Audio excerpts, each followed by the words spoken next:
Welcome to Fierce Feminine Leadership, the success podcast for women in business. Each week, we feature interviews and advice to help you step into your power and lead your way. Now here's your host, women's leadership expert, Eleanor Beaton.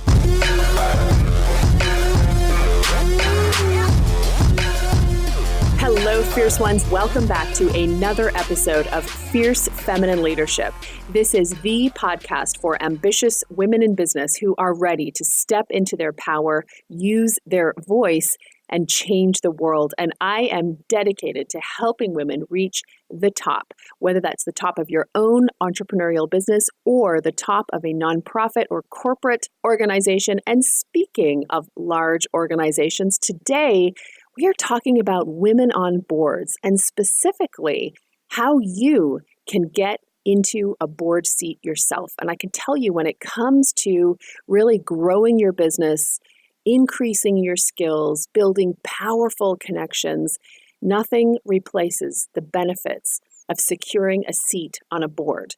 Now, we know that companies with women on boards outperform the many boards that have only men.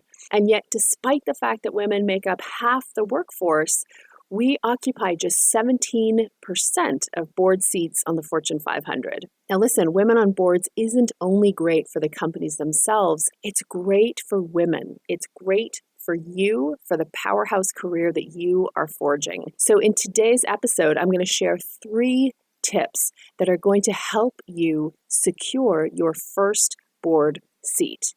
Now listen, if you want to become one of the still too rare women on boards, I totally applaud you. Securing a board seat is a career-boosting move. It's going to significantly elevate the value that you bring to your organization. Now, for many of you, the best route is to start looking for nonprofit board experience. If you want to be one of the very few people who are able to get onto paid board positions, the best way to get that experience is to check out nonprofit boards first. There are a number of excellent board governance training programs that you can take. Often these are 3 full day courses that you can invest in that really give you a good handle on governance. And so those are 2 quick hit tips right off the bat. Check out nonprofit boards at first, and then consider investing in your training in governance, because that will make you even more valuable. And I can tell you that there are boards who are looking for women, and so you want to be ready. And in fact, that's what our tips have to do with today. So here are 3 power ninja moves to help you get a board seat. So the first is to prove your mettle. When it comes to securing a board seat, you want to quantify everything. Here's the deal. Women don't often take enough credit for the tangible business results that they help to create.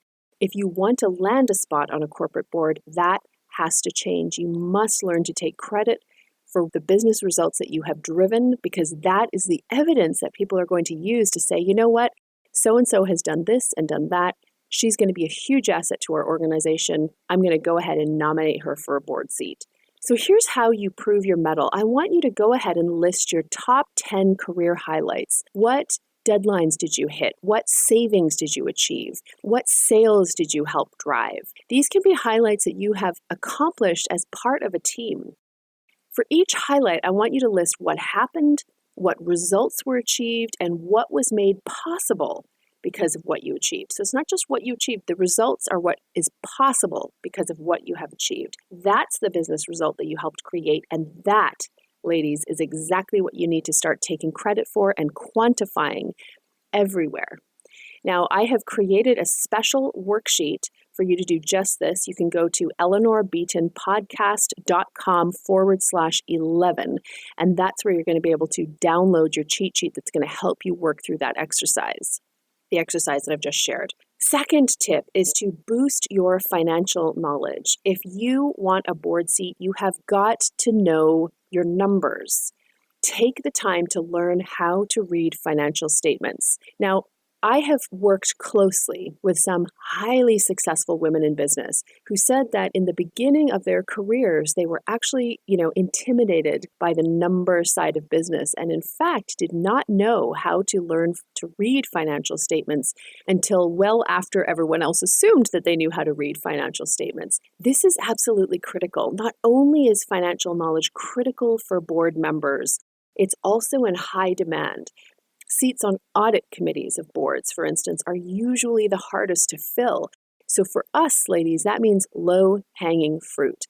So whether or not you consider yourselves to be a numbers person, I have a great client who really focuses on the numbers side of business for her clients. And she says, once I learned that accounting is actually a language, it's just a language, another way of expressing reality, that helped me. I didn't think of it as just math. So, number 2, boost your financial knowledge, learn how to read those financial statements, and really ensure that other people know that you have this good, solid financial knowledge. You may want to, list that on your resume as well as on your LinkedIn profile that you have solid financial acumen and skills.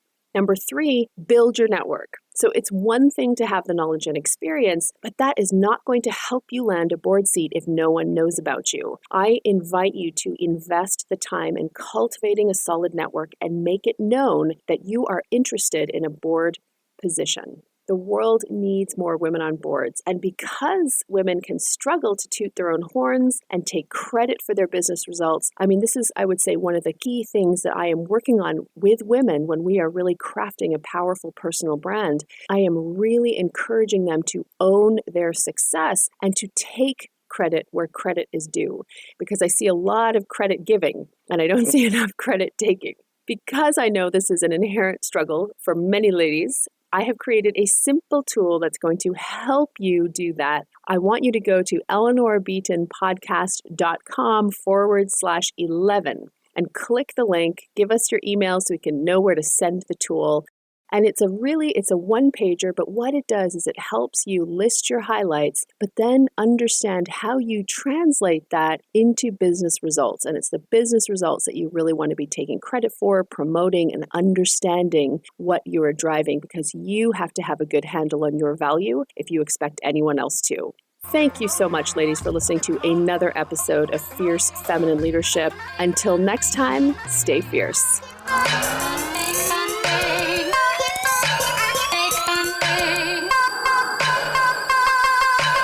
Thank you for listening to Fierce Feminine Leadership. Be sure to head over to iTunes and subscribe to the show.